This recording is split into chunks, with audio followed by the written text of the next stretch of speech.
اب اچھا میں یہ بھی چیز چاہ رہا ہوں، آپ نے مجھے حدیث سنائی، اور میں چاہتا ہوں لوگوں کو جو ہے نا وہ تھوڑا سا اس کا اگر حوالہ دے دیا جائے، کیونکہ آج کل کے دور میں جو ہے نا ہماری جو یوتھ ہے، اور انکلوڈیڈ اس، کہ ہم لوگ خود بھی کوشش کرتے ہیں کہ یار کوئی بھی کام کرنے سے پہلے، اب تو دین کی بات کوئی ہم لوگوں کو پتہ چلے نا، تمہاری کوشش رہتی ہے ہم اس کو پہلے ویریفائی کر لیں، تو میں جی چاہتا ہوں لوگوں کو ویریفیکیشن کرنے میں تھوڑی سی آسانی ہو جائے۔ جی خرم بھائی، یہ انٹرنیشنل نمبر کے مطابق اگر آپ گوگل پہ سرچ کرتے ہیں تو یہ صحیح مسلم 6965۔ 6965 ٹھیک جی ہو گیا۔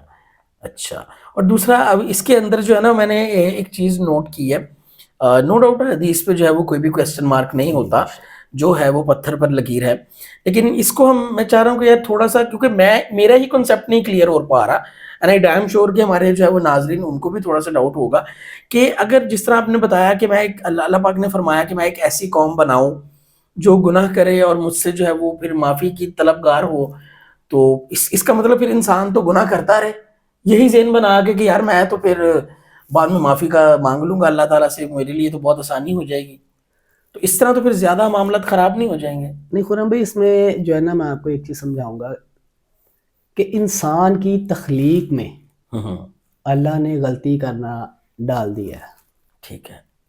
کہ انسان کے بلڈنگ میں ہے کہ وہ غلطی کرے گا، ہاں، لیکن میں نے آپ سے سب سے پہلے کہا کہ عاجز گناہ گار۔ اب اس کا مطلب یعنی کہ اس حدیث کا مفہوم بھی یہ نہیں ہے کہ آپ غلطی کریں، آپ گناہ کرتے رہیں، ٹھیک ہے؟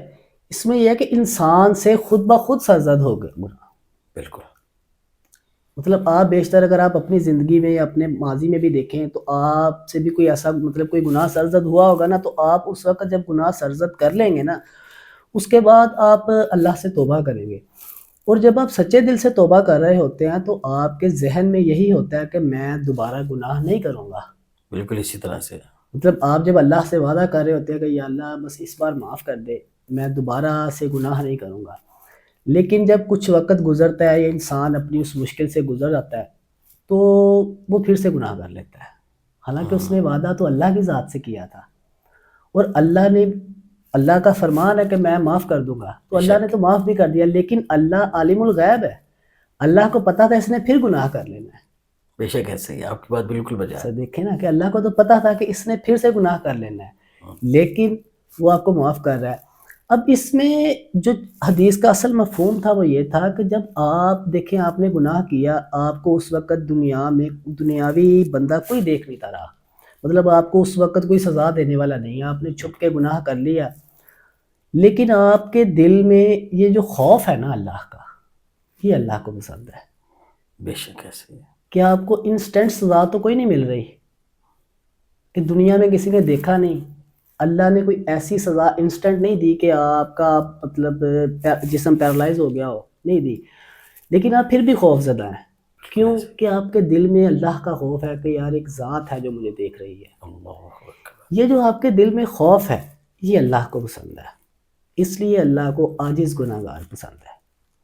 اب میں بہت اچھے سے آپ کی بات کو میں سمجھ گیا ہوں، ورنہ پہلے مجھے تو خیر اینی ویز، اچھا مجھے ایک اور میں نے بات نوٹ کی جنگی بھائی، جس طرح آپ نے مجھے ابھی بتایا کہ انسٹنٹ جو ہے وہ ابھی اس طرح لوگوں کو جو ہے وہ سزا نہیں ملتی، اور یہ بھی اللہ کی خاص کرم نوازی ہے جی اس بے امت شک پہ، سر، بے شک۔ لیکن اگر پہلی امت کو دیکھا جائے، پہلی قوموں کی باتیں کی جائیں یا ان کا کوئی اس طرح کا کوئی واقعہ دہرایا جائے، تو ان لوگوں کو تو فوراً سے جو ہے وہ سزا مل جایا کرتی تھی۔ جی سر ایسا ہی ہے بے شک، لیکن ان کے وہ معاملات اور ہیں، مطلب اگر ہم کسی بھی امت پر دیکھیں نا تو وہ اللہ کا جب غضب آیا تو وہ ایک آخری حد پر آیا، اللہ نے پہلی غلطی پر ان پر اپنا عذاب نہیں بھیج دیا، اچھا، مطلب ان کو مہلت ملتی رہی، ان کو مہلت ملتی رہی، پھر جب اللہ نے دیکھا کہ یہ قوم بالکل نہیں سدھرے گی تو اللہ نے تب ان پر عذاب نازل کیا، مطلب ایسا نہیں کہ ان پر بھی انسٹنٹ یعنی کہ پہلی غلطی کے بعد ہی ان پر عذاب نازل ہو گیا ہو، ہاں، ان کو مہلت دی گئی، ان کو کافی ہاں، بار مہلت دی گئی، ان کے اوپر جو پیغمبر نازل کیا گیا تھا،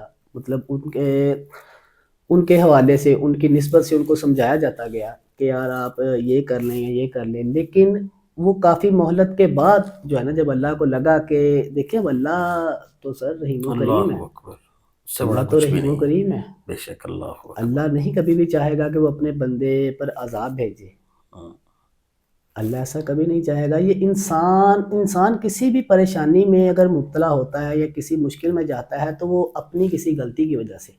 اللہ کبھی نہیں چاہے گا کہ میرا بندہ پریشان ہو. اچھا مجھے ایک اور چھوٹی سی ایک بات بتائیے گا.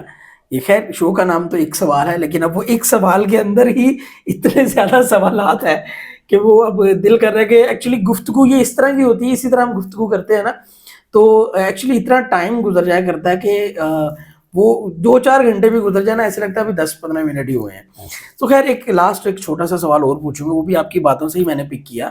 اچھا جہانگیر بھائی، وہ سوال یہ ہے کہ موسٹلی لوگ جو ہے نا، وہ کوئی ان کے ساتھ کوئی اچھا کام ہو جائے تو اس میں جو ہے نا وہ اپنے آپ کو کریڈٹ دیتے ہیں وہ لوگ. اور خیر میں بھی انہی میں شامل ہوں، اس طرح سے تھوڑا سا گناہ گار میں بھی ہوں. اور جب کوئی میرے ساتھ کوئی مس ہیپ ہوتا ہے یا لوگوں کے ساتھ کوئی اس طرح کے واقعات ہوتے ہیں جس میں ان کا کوئی نقصان ہو جائے، تو وہ کہتے ہیں یار اس میں اللہ کی رضا شامل تھی. اور کچھ لوگ میں نے اس طرح کے بھی دیکھے ہیں جو یہ کہتے ہیں کہ یار نفع اور نقصان صرف اور صرف میرے اللہ کے ہاتھ میں ہے. تو کائنڈلی اگر اس کو تھوڑا سا آپ شارٹ کٹ طریقے سے ڈسکرائب کر دیں. سر دیکھیں کہ آپ کے ہاتھ سے نیکی سرزد ہو جانا، اس میں آپ کا کمال نہیں ہے. اچھا. یہ اللہ کی کرم نوازی ہے کہ بے وہ شک. آپ پر اتنا مہربان ہے کہ وہ آپ کے ہاتھ سے کوئی نیکی کروا رہا ہے یا آپ کے ہاتھ سے کوئی اچھا عمل کروا رہا ہے. اور اگر آپ پر کوئی پریشانی آتی ہے تو وہ پریشانی کی نوعیت پہلے دیکھیں گے کہ کیا ہے. مطلب ضروری نہیں ہے کہ آپ ہر پریشانی میں ہی یہ کہیں کہ یہ اللہ کی طرف سے تھی. کہ اگر میں یہاں سے اسٹوڈیو سے نکل کے بائک یا گاڑی پہ آیا ہوں اور میں بہت ہی تیز رفتاری سے یہاں سے نکلوں گا اور اللہ نہ کرے کہ اس میں کوئی نقصان ہوتا ہے حادثاتی صورت میں، تو میں یہ نہیں کہہ سکتا کہ یہ اللہ کی طرف سے ہی تھا. بالکل ایسے ہی ہے. دیکھیے کہ اللہ نے مجھے اشرف المخلوقات بنایا ہے. بے شک. اللہ نے مجھے ایک دماغ دے کے بھیجا جس میں میں سوچ سکتا ہوں. میں آبزرو کروں گا کہ یار میں کتنی سپیڈ میں جا سکتا ہوں، روڈ کی نوعیت کیا ہے. تو یہ ساری چیزیں ہم دیکھیں گے کہ آپ ایسا نہیں کہہ سکتے کہ مطلب اگر آپ پر کوئی پریشانی آتی ہے تو یہ اللہ کی طرف سے، مطلب یہ اللہ چاہتا تھا ایسا.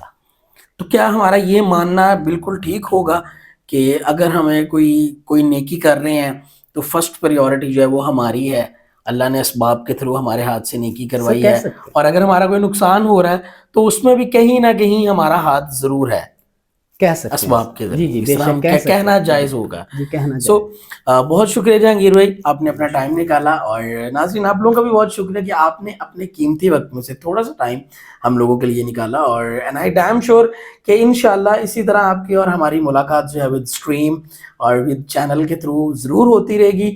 اور نیکسٹ کون سا سوال ہوگا وہ آپ بھی بتا سکتے ہیں، کمنٹ سیکشن آپ کے لیے ہمیشہ کے لیے کھلا ہوا ہے. اور خیر اپنا بہت سارا خیال رکھیے گا. ہمیں اجازت دیجیے، انشاءاللہ آپ لوگوں سے ملاقات ہوگی نیکسٹ ایپیسوڈ میں. Take care. اللہ حافظ.